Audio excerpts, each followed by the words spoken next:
Captain Hutt reporting for duty on a special Monday. Happy Thanksgiving week to you all out there in my racehorse land. Nick Hines reporting for duty. We've got a great show for you today, and we are highlighting Vertical Threat to be competing out at Mahoning Valley in Youngstown, Ohio, in the Steel Valley Sprint, a $200,000 stakes event. We're approximately 17 minutes away at post time, and certainly looks like an ultra live spot for this up and coming 3-year-old son of Tapiture. The track is labeled as muddy out at Mahoning Valley. But without further ado, I want to welcome in our friends. Joe Moran, of course, our California racing manager and representative across the globe. It's going to be the globe. And Joe, good afternoon. And how's your Monday going thus far? Oh, yeah, I mean, can't be complaining with a Monday running in a $200,000 stake race. So it's going pretty good so far. Hopefully a little better in 30 minutes. Well, absolutely. And I do want to mention that our social media correspondent will be joining us in the show, referencing questions that the fans, our shareholders may have. And it's been, again, it's been a wild couple of weeks here on the heels of a Breeders' Cup Classic, a championship run for Authentic. But we're also going to have a special guest coming in, and that, of course, is the trainer for Vertical Threat, and proud to call him a longtime friend as well, Richard Baltas, who is currently in a battle for the training title at Del Mar, and horses in a career that have amassed in excess of $35 million in purses. So hopefully today's purse, Joe Moran, of $200,000 with the Steel Valley Sprint can add to the intrigue. Couple of key scratches. Initially intended to be a 14-horse field. Scratches of the 14 Golden Candy 7-2 for Tony Pecoraro. That was a big scratch. And then Shake 'em Up, who finished ahead of Vertical Threat, and the Pat Day Mile, who was recently claimed by Peter Miller, both defected. Yeah, I mean, and you have to think the Peter Miller trainee that scratched out. Obviously, the horse ran very well in the Pat Day Mile. Miller is great off the claim. So I thought that was a really key scratch. Horses seem to move up all the time for him. And when you really go back, you think that horse prefers to be sprinting. So you thought he would improve again here today. So I thought that was a big scratch. The horse on the outside, the 14 post, is always tough. So I don't know, his trip would have been kind of tough for me. I don't think was as fast as, to be speed of the speed, but he did present a speed factor from that outside post. So it doesn't hurt. And being the second choice, being out of there helps as well. Yeah, no doubt. And in the early wagering, and mind you, the pool sizes aren't great, but yet in excess of 9,700 wagered of a $13,700 pool. Vertical Threat is your 1-5 favorite, so that just gives you some semblance of the power of my racehorse. All right, in looking at the field, is there one particular horse that you would say is the horse to beat in this case? Yeah, I kept going back to nighttime. The horse ran obviously a 93 Byron. I think that catches the eye, but the horse had a good track and trip last time and ran well. So I think he's a major factor. I'm not sure if, 6 furlongs will be ideal, but I think from a class standpoint, the horse is pretty tactical and I think a solid horse. The other one that I think is very interesting is Williston Way, the 13, and you're getting a great price. I mean, the horse is just ultra consistent. You got 7 out of 11 times in the money. He's run on every surface from a wet track, dirt, turf. So he's a horse, in my opinion, you can't count out. I don't love the post for him, but I think he's a horse you gotta keep a watch on. Yeah, I think it'll be interesting. From a wagering perspective, I can just give you my 2 cents. Working on TVG, when you see horses at 1-5. Either one, you totally play against him, which obviously we're not in this case because he's well spotted and he's a home team horse. But B is maybe trying to assemble some sort of an exacta play. So my recommendation, I see Tom out there, a shareholder in many of my racehorses out there, and Matt Kimmel, 2 astute handicappers. I think the idea here is to maybe try and put together some sort of a vertical play, because horizontally, when you're talking doubles, it's the late double, you're probably going to be up against it. But nighttime, Dale Romans, here's a horse that comes into the 396 Tomlinson, is battle tested. He takes place, was 3rd in the Ellis Park Juvenile to a horse in Rowdy Yates for Steve Asmussen, who took kind of a world trip going to Dubai. But I do agree with you. I think that in reference to value, I think the 13 Williston Way is a horse that seems to bring his game each and every time. And of course, I'm going to ask you about 4 Left for trainer Doug O'Neill. You talk about a horse that's traveled a lot. What are your thoughts on him? Can he bounce back in this spot with a 424 Tomlinson on the way? Yeah, no, absolutely. I think he can. He's been a horse that, it's kind of a typical Doug O'Neill horse when you look at form. Doug's not afraid to throw him in the deep end and try him on different surfaces, different distances. And this horse, when he gets his trip and he can run, he's a rock solid horse. And that day, and I remember we were going to face him tentatively with Tis a Magician going into the UAE Derby, right when he won the Guinness at Maidan. And that horse ran huge that day under William Buick, and they were so happy. Leandro Morad was raving about the horse. So I think he's a classy horse that you can't leave out. I'm not one that I don't think I'm necessarily worried about him on top, but I'm definitely going to use him underneath. I think he's a horse that he'll try, and I'm going to use him. The only other horse that I thought was a little interesting, and maybe from a class standpoint, he's not quite there, but the Ohio bred of Chief Randall right outside. I personally love a horse that, 3 for 5 over the track. Love that. 2 for 2 over a wet track. So at a big price at 23-1, he's a horse I'm definitely going to keep in there. Like I said, the class, he might not quite be there, but I'm willing to give him a chance here. All right. And that would be the 9 Chief Randall. So give me 3 numbers that you'd use under with Vertical Threat. Woo. Okay. That's tough. I'm going to have to keep it then. I'm going to throw 4 Left out. I'm going to go Chief Randall, Nighttime, Williston Way, just to kind of create some value. If you got the funds, I would definitely throw 4 Left in there, and then Restless Dancer would probably be my other one to keep in there. So 8, 9, 11, 13, and potentially Restless Dancer, who is number 10. All right. Well, let's bring in the man who can probably tell us most and will tell us most about the horse, the subject individually, if you will. His Vertical Threat makes his way into Youngstown, Ohio. Here's a horse that Vertical Threat has had 4 races in a career. They've all been over different surfaces and at different racetracks: Santa Anita, Los Alamitos Racecourse, Del Mar, Churchill, now to Mahoning. Let's welcome in trainer Richard Baltas. And Richard, of course, you've been kind of going up and down the highway. You're in a battle for the training title at Del Mar, and you're coming off of some big years, and your barn is growing substantially. Welcome to My Racehorse Live. Hey, thanks for having me. Hey, Rich, it's awesome to have you on the show today, and we appreciate it. I'm curious the thought process that went into bringing Vertical Threat to Mahoning Valley. Well, we always talk to the owners, and we're looking for a 3-year-old race, and this race kind of showed up on the card, and there was a race at Del Mar, and we were thinking about that race too, 2 of them, but that didn't go anyway. So I'm glad we shipped. I think the timing's right. If he runs a big race here, we could look at some other stakes at Santa Anita, but I think the timing's good. The horse is doing well. He shipped fine. Amy Delassie is my assistant. She's been in Kentucky all year, so she's went with the horse. We're all set to go. This is a race that I think was established back in 2015. They didn't provide the race in last year's card, but I guess perhaps had to do with funding or in particular, with their weather situation. We do have a muddy racetrack today, and I'll get to that in a moment. But is this the first time you've had a horse that would be competing at Mahoning Valley? Yes, sir. Yeah. I mean, I got licensed to – I think I've been to almost every track in the country, but there's so many little tracks out there that – right. Well, I don't have a license here. So, Ohio, no, this is the first time.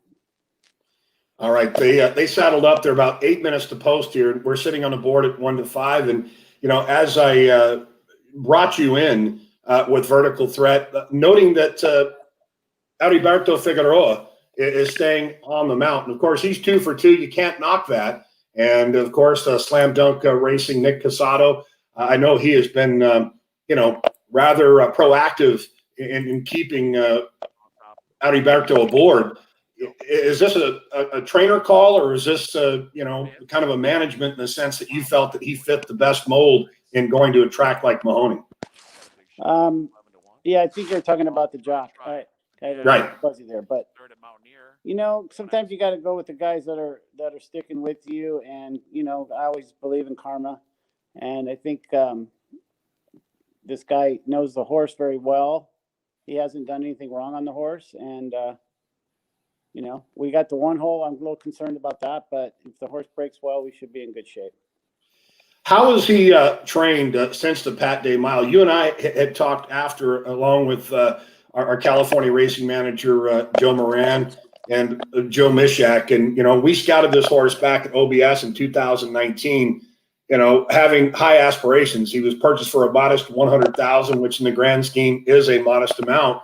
But knowing that he struggled a little bit over the Pat Day Mile, knowing the fact that he had a little bit of an ulceration in his soft palate, which has cleared.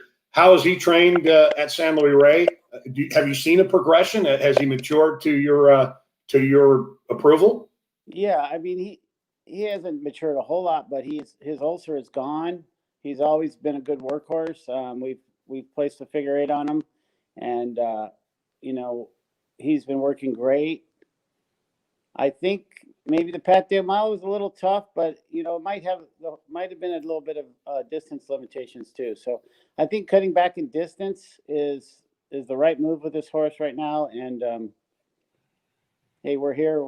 When you're odds on, you're probably in the right spot. Yeah, no doubt. And again, with a 3-year-old that has the upside as he does at this stage of the game, let's call it the perfect clause in an imperfect world, because in light of the COVID-19 pandemic, first of all, on behalf of MyRacehorse, I salute you for taking a leap of faith and shipping the horse to Mahoning in good health. But, in his current situation, knowing that he is going back to the sprint game per se, do you think that's going to be the concentration for now to try and accentuate that positive? I kind of think so. I'm not saying he can't go a mile. He just seems to have that sprinter type of body where, he's more of a compact horse, and he's got a big hind end and a good shoulder. So to me, maybe his distance limitation is a mile, but you never know. So I think going back to this distance, especially, with racing Del Mar, when he was so close to the lead and he was just stalking right there, and he just drew away in the stretch. I think this is probably what he wants to do. So when you try and recalibrate a horse, we obviously took our shot at Churchill, which I think at the end of the day, it wasn't a bad race. Obviously, we were disappointed that he didn't run better. But all of that being said, when you recalibrate a horse like Vertical Threat, because as a 2-year-old, he had those idiosyncrasies, as we are all aware of. How do you recalibrate, and what goes into the process of training and trying to get his mindset back to where it was? Well, I think his mind is really good right now. I mean, when he ran the first time, he was, just like a little boy. He was very studdish. He was playing around a lot. He wasn't concentrating. And then the race at La Salle, when he broke his maiden very impressively, he was better, but he was still like, acting like a little boy. He was jumping around, and the third start at Del Mar, he was better. And I think now, just because of maturity mentally, he's mentally better to handle things. All right, so it's showing 3 minutes to post. They've not legged up the riders yet out there. Vertical Threat now has escalated to 4 to 5, which, we're getting more into value position. I would prefer to get 9 to 5 or 2 to 1. We may get that in the end, because it certainly looks like competitive heat. In light of this year, 2020, I know that as a former trainer, I would never wish myself to be in your position, as difficult as it's been. So for you, how have you had to kind of change your training technique? And, in general, how has the day in the life of a trainer changed in 2020? Well, I mean, we've been fortunate that we're racing. I look at the grand scheme of the whole world, and, even though the fans can't come out, the gambling is still happening, and we're still alive, and we're still racing. Obviously, we're not making the money we were last year. The purses have been cut in a lot of different racetracks because of, all the casino money and all the people that go to the races. That being said, we've had to jump through some hoops with COVID. I just sent some horses back from Kentucky, and I had to bring my guys back, and I had to quarantine them in a hotel for 3 days, and then we had to get them tested, and everybody was negative. So everything, you got to play by the rules. The rules are set by the racetracks, and we've been very fortunate at Santa Anita and Del Mar not to have the COVID spreading, and I don't even think we've had a case in Del Mar. So, very fortunate, but also, this is a day in the life of horse racing. Training horses is it's a full-time job. It's a lifestyle, and you take it one day at a time. Yeah, no, I think that is perfectly stated. One day at a time. Try not to get too far ahead of yourself. And having seen your barn evolve as it has through the years, and you and I have been personal friends for over 20 plus years, and I can see the work ethic that you've applied, and essentially it's paid some great dividends. All right, I guess the question also in regard to vertical threat, let's say in a perfect world, imperfection, as I call for a rider's up.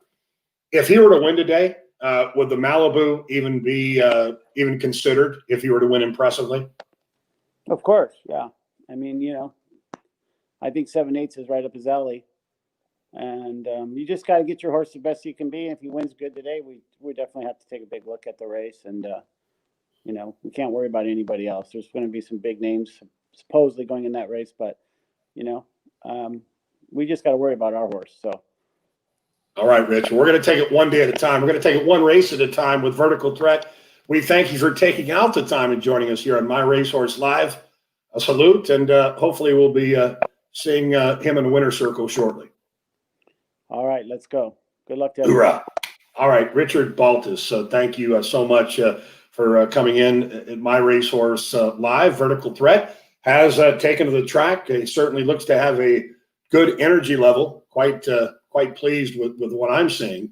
Currently sitting on the board at even money. All right, I believe we're going to bring Hannah, our social media correspondent. She is covering all bases. Hannah, I can imagine there's tons of questions coming in here on this Monday. Tons of questions, as usual. And I'm seeing a few questions about the track. So, of course, I'm not great at answering those questions, but I'll take your expertise. A lot of questions about the muddy track, a little bit of a concern. Well, it's always, I wouldn't use the word concern, because when you apply concern into horse racing, I guess it's something new, right? This horse, in my recollection, never trained over a wet track here in Southern California. Perhaps I could have asked Richard that, but I highly doubt it. Knowing a Southern California training mentality, when you get rain, you tend to err on the conservative, right? So with a 421 Tomlinson, Tapiture wins 25% over a wet track, and looking at the dam side out of the mare Viola Blue By, yeah, there's no reason to believe this horse couldn't and shouldn't handle the wet track. And in my experience, Hannah, good horses can overcome just about anything. Yeah, definitely. I think we'll bring in Joe Moran for this next question. This seems, even though this is kind of all about vertical threat today, we, of course, want to touch on some other subjects. A lot of questions about the new Future Stars bundle and when they will be named. So I know, Joe, you can answer that question. Yep. Yeah, we'll definitely be naming them here in the coming months. We don't have an exact date right now, but just based on how we've done it in the past, generally probably early 2021, we'll get that naming process started. Could be a little earlier, so just stay tuned, and we'll definitely keep you updated there. Yeah, definitely some excitement. A lot of horses to name, but yeah, we're exciting nonetheless. Love the name game. Love the name game. Tom and Tom Racing, he's giving you knuckles. So, Hannah, again, this is awesome, because I'm hoping that we can prevail in victory today. But, coming up on a MyRacehorse Live Monday is exciting stuff. And, of course, this week, going to be so much reflection on this Thanksgiving holiday, in light of what the year has provided for us. And it's been an uphill climb. But I can honestly tell you that with the MyRacehorse family, it has certainly made a huge difference. And, of course, you can thank the letter A as an authentic to have taken us on what was an incredible, magical ride. and you, Hannah, with Midnight Bisou, with the wave of emotions, I'm sure, going through and throughout. But I want to thank the My Racehorse partner, the shareholder, the fan out there in My Racehorse land for your support, knowing that without you, there is no us. And I can quite frankly tell you that I get charged up for these shows. And when I have the opportunity to be part of a My Racehorse live broadcast, or perhaps an acquisition, or going out and scout horses, it's making my dreams come true each and every day. But even more so, we're able to get to the winner's circle. Definitely. Couldn't have said it better myself. And we, of course, appreciate every time everyone's watching and the questions. I know we can't always get to all of them, so I apologize for that. But either way, we love doing these shows. All right. They're getting set to load up here at Mahoning and the Steel Valley Sprint. We're going to stay right here live on My Racehorse Live. You got to love it on a manic Monday, Thanksgiving week. And let's send it out to Matt Hook for the call, the featured $200,000 Steel Valley Sprint vertical threat. Heriberto Figueroa looking to go off here as your 4-5 favorite. Good luck, everybody. Good luck.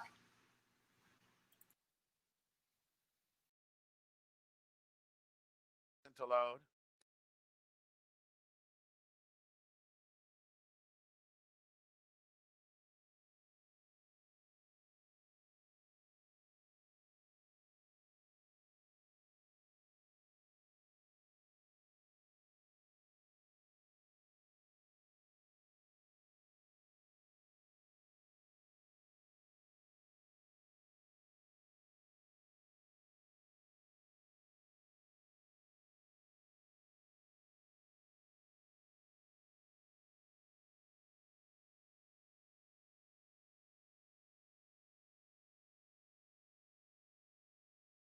Scared Warrior goes in.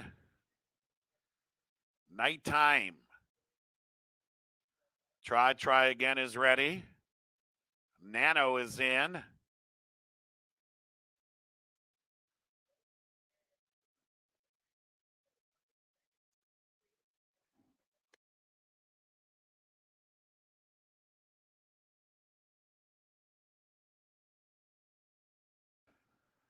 Dark Oak. Dark Oak is in line, and Williston Way. Williston Way will be the last to load. Williston Way is in. Locked up. And they're off in the Steel Valley Sprint. Good beginning for Williston Way on the far outside. Scared Warrior has speed. Vertical Threat is moving up on the rail, and Vertical Threat is out after the front. Chief Randall's away with the top 5. Also, Relentless Dancer is in the early mix. Nano is just behind the leaders. Flatter Me Please is moving up on the inside. 4 left is sitting about 4 lengths behind the leader. 4 left in and amongst rivals. A gap of 2.5 further back to Dark Oak, who's sitting about 6 or 7 from the front. Further back to Jamaican Magic, who's racing with Try again as they hit that far turn. Vertical Threat is the threat from the front. It's on the outside. We have Williston Way second. Flatter Me Please is right there. Nighttime's now 4th. Nano is 5th. Chief Randall's trying to rally on the inside. And then it's a gap of a length further back to Relentless Dancer. Top of the stretch, and Vertical Threat is with the lead. Flatter Me Please moving up on the inside. Williston Way is 3rd. Later on here from 4 left to now, or that is Relentless Dancer moving up on the outside. Chief Randall's there, but Vertical Threat long gone. Vertical Threat much the best in the Steel Valley Sprint.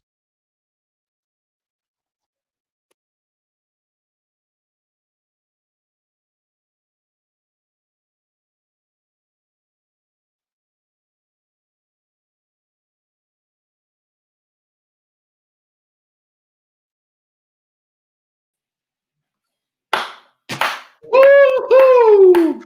Yes, indeed. Vertical Threat. Pump it up. Pump it up. Wow. I just got to say something real quick. Yeah. I could be wrong, but I think this may be our first winner doing a live show. You You're right. So this is a big win. I just got to say, great job by Mr. Figueroa. When he got him out of the gate, he got him great position. You could tell Vertical Threat was cruising on the front end. So it was just a matter of how far at that point. I'm hoping the Judges 13 have posted the one vertical threat first. to get the try was 45-1 in third. I don't know, but I'm hoping. Well, don't worry about what the is going to return. I think at the end of the day, the one thing you can appreciate, by the way, congratulations going out to our partners at Slam Dunk, Nick and Ryan Casado. This salute goes out to you. And of course, this is a perfectly executed situation, especially considering the fact that we really didn't have an option, knowing that race at Del Mar didn't go anyway. But Heriberto Figueroa, Richard Baltas, tremendous training job to get this horse back on the beam. And look at the emotion from Heriberto. $200,000 stake. This could have been a $20,000 overnight for him. This is emotion in the nth degree. That final time, that's a real final time. 110 flat. I was going to take a look at the history of the running there for the Steel Valley Sprint and see how it cues in. The track record is 108-3, but I can assure you with the moisture, this track slowed up a bit. That was awesome.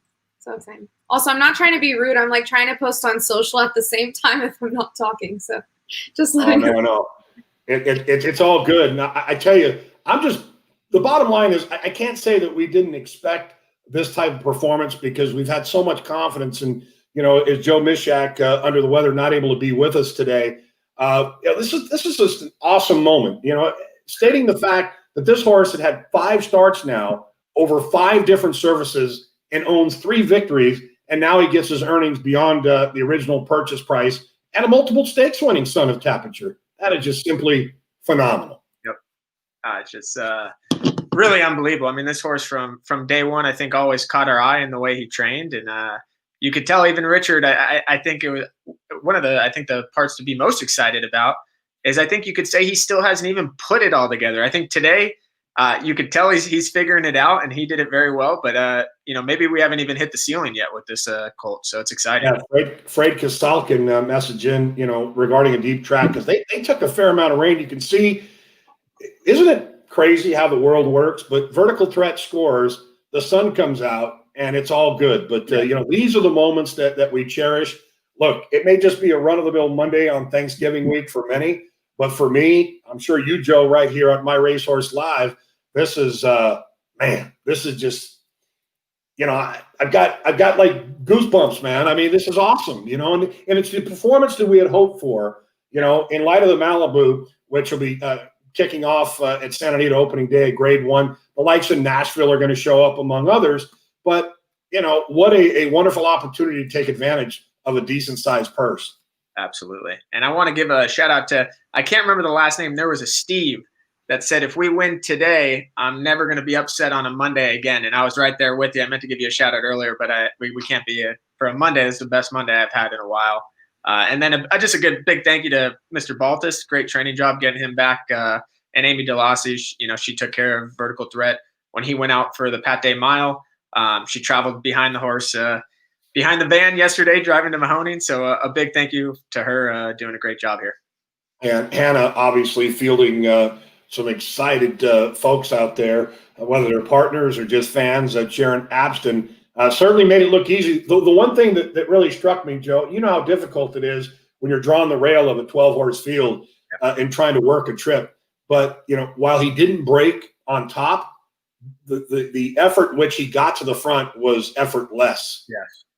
Yeah, no, I agree. He's a horse that he kind of seems like that push button horse too that can do that as well. So it's just he's impressed us each and every time. So look forward to the future with him, and hopefully the Malibu is going to be a stacked field if that's the way we end up going. So it'll be exciting.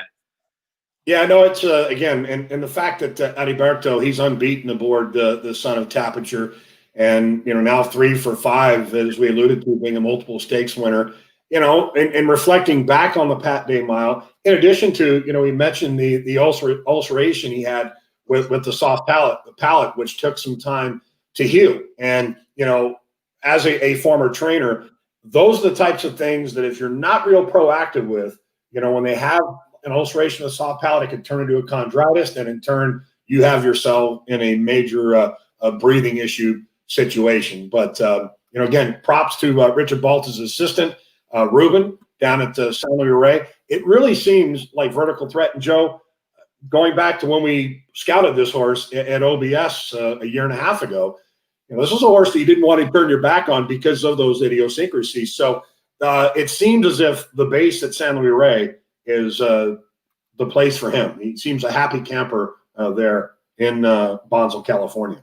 Yeah, no, absolutely. And he, to me, you know, from seeing him from the day one he arrived there till I haven't been able to see him as much in the barn as of late. But even on track, he's definitely, he likes it there. It's a quiet environment, not as many horses on the track daily, and it's a great place for him. And you see horses between the Baltas, O'Neill, Miller barn that seem to flourish there. Yeah, and again, if you're not familiar with St. Louis Ray, it's kind of, I guess you would maybe tie it up into the same terms as maybe Fairhill would be, in a sense that it's kind of a nondescript, quaint atmosphere.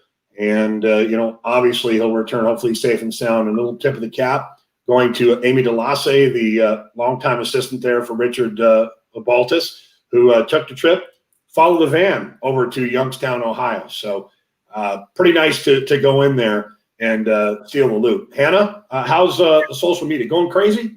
Yeah, it's popping off. It's very exciting. Congratulations, everyone. As Joe said, this is our first live show where a horse wins. So I was definitely thinking that as we crossed the finish line. So yeah, very, very exciting. Congratulations to everyone. Yeah, that's the superstition aspect of the game, right? I think in our post-production meetings, I don't believe we've had a live show watching a race together in, well, it's been a couple of months, but we kind of asked ourselves, is this the right thing to do? But the reality is, when you're running, you're competing. I think we all understand that you can't win every race. While our goal and our objective is to win, at the end of the day, we know we can't win them all. But when you do win, and especially when you win a $200,000 stakes race on a Thanksgiving week, Monday, to kick off the week, consider the fact that later on this week, Joe Moran, we've got Lane Way in the Grade 1 Hollywood Derby. Yep. Oh, yeah. I mean, it's a big, tough field. We got some shippers from the East Coast, but it came down to a decision where he ran very respectable in the Let It Ride Stakes. He gets an extra eighth of a mile here, which Mandela, when Flavian Pratt was riding him a few starts back, kind of always preached that he thought the more distance he got would be a benefit of him. Drayden Van Dyke rode him last time, worked him the other day, loved it. It was just an easy half maintenance drill, but the horse is doing great. So it's let's take a swing, and that future stallion bonus would be pretty incredible with everything going on between Authentic, Street Band's selling for $1 million. We're winning a $200,000 stake on a Monday. Things can't be going any better right now. So let's hope they can keep rolling. Hannah, anyone out there in the social media world, are they sending along their congratulations, or do you have any questions for us? I mean, what's the next step?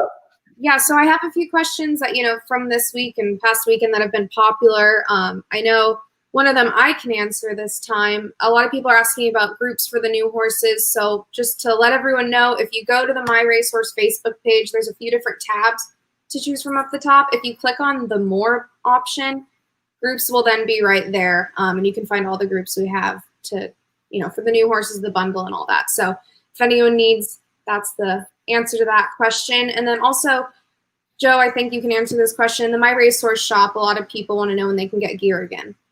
We are working on it. So I'm going to say as soon as possible, we're going to get that back up and running, but we had to make some adjustments and improvements, and then we'll have that back up. So hopefully, if we can before the holidays, we're trying our best, but an exact ETA is not quite set there.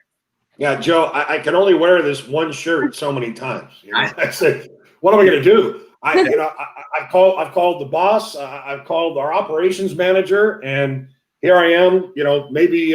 Maybe with Hannah and her sweet personality and looks can get me through the door on this one. But it was funny because I went to the closet and I'm like, is this the only MyRacehorse shirt I have? But I guess we got to earn our stripes in this camp. But I'm telling you, you have to order it yourself. They don't just send it to you. Everything I have, I've ordered myself. So you got to do it yourself. After this win, I need to get some vertical thread gear. I've been saying. Yeah, I think we definitely. Yeah, no, he's kind of like, as this whole process has evolved, and when you're involved in a scouting process, it takes it to a whole other level. It's probably the next thing outside of having bred a particular horse, because you get to know their traits. Like to also give a shout out to a grassroots who consigned this horse as a 2-year-old, and Jody. She loved this horse back in the day. But as I'd said, the one thing about Vertical Threat was his psyche. Today, that win was just so professionally, did everything with such consummate ease. And again, it really gives you credit to a trainer, Richard Baltas, the team, Slam Dunk, MyRacehorse. Let the horse tell us when he's ready to go. And with Mahoning Valley, you have to remember the last couple of weeks, they didn't race there. They had basically put a pause on their racing. So to take that shot today, shipping out there for the Steel Valley was big. And I can assure you the number he gets, not that the number, bottom line is the visual is going to outrun the number any day of the week. But it's going to be a very, very big number coming back. Yeah, well, that was awesome. I just can't believe that happened. Like, it all happened so fast. It was so exciting. Yeah, it did. That's the beauty of it, right? It happened so fast, and I think we're all still kind of in a daze, a haze, if you will, with Authentic, and knowing that he was sent to retirement to the breeding shed, and those shareholders will see those residuals. And I know, Joe, that you've been working on the financials and answering questions there, so they know where to find you in reference to that for sure. Yeah. I think we have time for one more question, and this is, of course, the question of every hour, I think. But Joe, when will new offerings be available? Are there any sneak peeks you can give the viewers? Well, I can't give any sneak peeks, but I'll tell you, we're always on the hunt for new prospects, and I would expect to be seeing some soon in the coming weeks. So be on the lookout. As you know, you'll get that email when we have new offerings come, and hopefully they'll be up there soon. I think that's a shout out. I want to give a shout out to our friends over at Triple Clowns, Randy, Sarah, and of course my main man AJ. Big day today, Vertical Threat. I would expect to see a blown up fathead photo in the background of the next Triple Clown show. He deserves it. Yeah. Well, congratulations, everyone. Yes, big time salute. And I think that's going to do it for today. And we are going to keep it running. But I just wanted to say, Hannah, Joe, as we have marched on through this 2020 year, it has been a kind of a topsy-turvy one, but mostly positive. I just want to thank you both for being teammates. Truly have enjoyed the journey thus far and look forward to things ahead. I want to wish both of you, on behalf of my family and on behalf of MyRacehorse, I want to wish everyone out there a blessed Thanksgiving week. And until next time, we'll see you in the winner's circle, including Vertical Threat. Same to you, Sarge. Yeah, same to you, Sarge.